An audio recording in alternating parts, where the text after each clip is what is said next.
वो परमात्मा मनुष्य दृश्य है। वहाँ एक बहुत बड़ा गुम्बद बना हुआ है, मंदिर नुमा।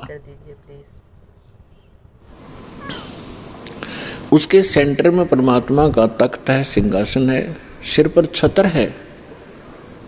जैसे आप इस दास के ऊपर ये आर्टिफिशियल बना रखा भक्तों ने, ये देख रहे हो। और परमात्मा का वहाँ प्रकाश जो पूरे शरीर का बहुत ज्यादा है।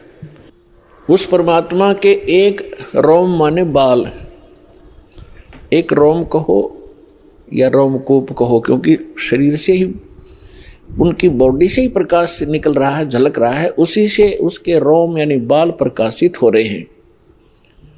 करोड़ सूर्य मिला दे, करोड़ चंद्रमा, तो भी एक रोम यानी बाल का प्रकाश ज्यादा होगा। तो इतना तेज है उस परमेश्वर का। वहां पृथ्वी है सतलोक, जैसे धरती आप देख रहे हो ये ऐसी, वो केवल व्हाइट कलर की है। जैसे आप बालू रेत देखते हैं तो वहां पृथ्वी का कैसा रंग है, और उस पर वर्षा हो जाती है, वो सेट हो जाता है, तो भी कलर वैसा ही रहता है। तो ऐसा उस सतलोक का भी प्रकाश है, वो भी स्वप्रकाशित है। जैसे हीरा प्रकाशित होता है, हीरे में अपने आप चमक होती है, मोती में चमक होता है, इस प्रकार वो पृथ्वी है। वहां सदाबहार वृक्ष हैं। सदाबहार ये सभी काजू, किशमिश, मेवे, सेब, संतरे, सभी फल फ्रूट वहाँ सदाबहार रहते हैं, वहाँ कभी अकाल नहीं होता। ये तो है वहाँ की सतलोक की डेफिनेशन। और परमात्मा कैसे हैं ये आपको दास बता ही रहा है कि मनुष्य दृश्य है, और वहाँ सृष्टि है ऐसी ही। ये तो डुप्लीकेट है जो यहाँ बनाए गए हैं, ये मिट्टी के शरीर, ये तो उसकी तुलना में एक खिलौने और मिट्टी से बने हुए हैं। और वहाँ का जो शरीर आपका स्वर्ण का हो, जो कभी विनाश में नहीं आता। इस प्रकार वहाँ सृष्टि है। वहाँ आपके पूर्व के सभी महल ज्यों के त्यों हैं। प्रत्येक व्यक्ति की एक विशेष टेंडेंसी है, एक वृत्ति है, जरा सा कोई अच्छी पोस्ट बन जाती है, उसको प्राप्त हो जाती है, या कोई धन चोखा मिल जाता है, बढ़िया कोठी बनाऊं, बहुत लंबी चौड़ी, ऊपर नीचे, और आगे पार्क हो, पार्क में फिर आगे बगीचा हो, एक साइड में तालाब हो, झूले डाल रखे हो, और फुहारे बनाता है आर्टिफिशियल के, कभी कभी फुहार भी डाल लूं, तो ये बनावटी है। अच्छा, यहाँ तो एक और समस्या है, ये सारा कुछ किसी ने बना भी लिया तो 36 टेंशन साथ लिए रहता है। वो उस घूम रहा है बगीचे में और टेंशन है कहीं और, ये बिगड़ गया काम, वो बिगड़ गया काम, ऐसे ना हुआ वैसे हो जाएगा। तो उसने वहाँ एक डुप्लीकेट बना भी लिया तो भी उसका सुख प्राप्त नहीं है उसको, व्यक्ति को। और सतलोक के अंदर ऐसे ही बहुत लंबे चौड़े प्रत्येक प्राणी के अलग अलग महल हैं। वहाँ आपका परिवार होगा।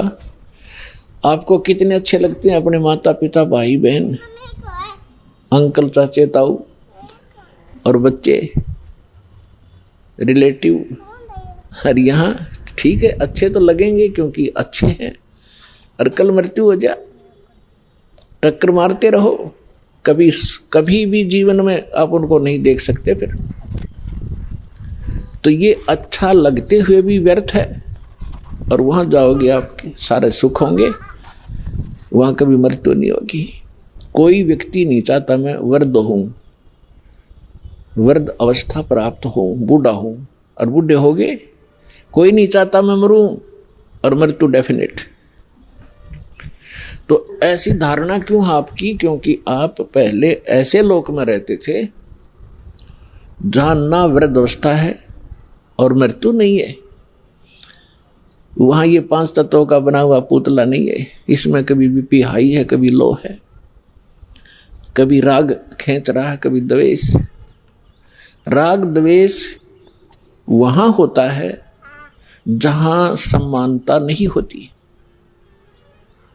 और वहां समानता है। एक परमात्मा को छोड़कर सबके एक जैसे बॉडी हैं, एक जैसा सबके महल हैं, एक जैसा खान पान है, कोई उसमें अंतर नहीं और कोई अभाव नहीं किसी वस्तु का।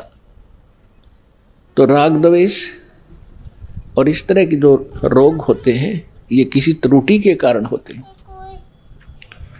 तो आप जी उस स्थान को छोड़कर गलती से यहां आ चुके हो और यहां आपका कोई ठिकाना नहीं। जिन महापुरुषों को परमात्मा मिले उन्होंने बताया है,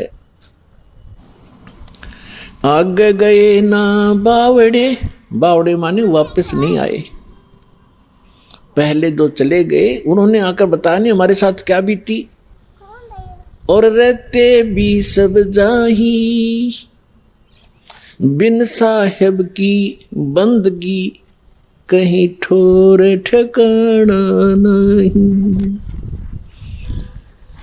पहले चले गए, उनका तो पता नहीं क्या बुरा हाल हुआ या अच्छा हुआ, उन्होंने तो कोई आके हमें संदेशा दिया ही नहीं और ऐसे ही शेष हैं वो चले जाएंगे। तो गरीबदास साहिब जी कह रहे हैं कि बिन परमेश्वर की भक्ति कहीं ठोर ठिकाना ना। जैसे आज कोई प्रधानमंत्री है किसी कंट्री का, वैसे तो सुख नाम की यह चीज नहीं है, पर हमने उसको घना बड़ा मान रखा है क्योंकि हम जीव संज्ञा में हैं। और कल वो प्रधानमंत्री सतभक्ति नहीं करता है और मृत्यु को प्राप्त हो जाता है, तो कहां गया वो सुख? आगे क्या होगा इन बच्चों को पता नहीं जो खिलौनों से खेल रहे हैं। ये मिट्टी के महल बना बना कर इसमें खुश हो रहे हैं, इनको पता नहीं क्योंकि भगवान ने आकर बताया, वो ज्ञान दास सुना रहा है। उसके आधार से हमें भविष्य का दिखाई देने लग गया कि आगे क्या होगा इसके साथ। उसके विषय में परमात्मा ने बताया है कि कबीर हरि के नाम बिन ये राजा रसब हो, रसब माने खच्चर जिसपे अच्छा वजन लोड कराया जाकर देगी तरह बोरे में, राजा रसब हो और माटी लदे कुमार के और घास न डाले कोई। गधे के साथ एक और समस्या होती है, सारा दिन काम को मार लेता है, शाम को बनी में छोड़ देता, घास खुद चर के आता है बाहर, फिर उसका कान फिर पकड़ लाता है जब काम की आवश्यकता होती है। तो पुण्यात्मा परमात्मा ने ये जो ज्ञान दिया है आपको सतर्क करने के लिए दिया है, ना कि किसी की इंसल्ट करने की। आप बालक हो वो परमात्मा है, आप उसकी आत्मा हो, आप उसके बच्चे हो। अपने बच्चों को समझाने के लिए परमात्मा ने ना जाने कितने छल छिद्र करने पड़ते हैं, किस प्रकार के ज्ञान आपको सुनाने पड़ते हैं, क्योंकि आपने काल की भांग पी रखी है। कबीर ये माया अटपटी सब गट आने अड़ी, किस किस को समझाऊं ये कुएं भांग पड़ी। जैसे कोई शराब के ठेके पर आपने देखा हो कभी, चाहे 20 आदमी घुटी ला कर आ रहे हो सामने, सबकी एक जैसी भाषा, एक जैसी चाल, एक जैसी बोली रहेगी। तो हमने इस काल की इस त्रिगुणमयी माया की भांग पी रखी है। यहाँ के इन तीनों गुणों के दबाव से हम जो जो कार्य यहाँ चाहते हैं करते हैं, यह भांग है और सभी एक जैसी वर्ती होगी, क्योंकि सबने एक का कुएं की भांग पी रखी है। वो ज्ञान सुनने को मिला ही नहीं आपको। अब ये ज्ञान मिला है जो इस भांग को उतारेगा, ये एंटीबायोटिक है और ये ज्ञान सतगुरु ही दे सकता है और सतगुरु परमात्मा ही होता है। 600 वर्ष पहले परमात्मा स्वयं आए थे, वो सतगुरु भी थे, परमात्मा तो वो थे ही थे। और फिर उन्होंने कहा था कि जब गरीबदास जी का पंथ होगा 12वां पंथ, उसमें काल अपना जाल जरूर फैलाओगा, लेकिन 12वें पंथ में परमात्मा ने कहा था हम फिर आएंगे। अब परमात्मा नहीं आए तो दास बेच दिया अपना, वही पावर, वही ज्ञान, दास के अंतःकरण में फीड कर दिया, जो दास आपको आज वर्षा कर रहा है उस अमृत ज्ञान की।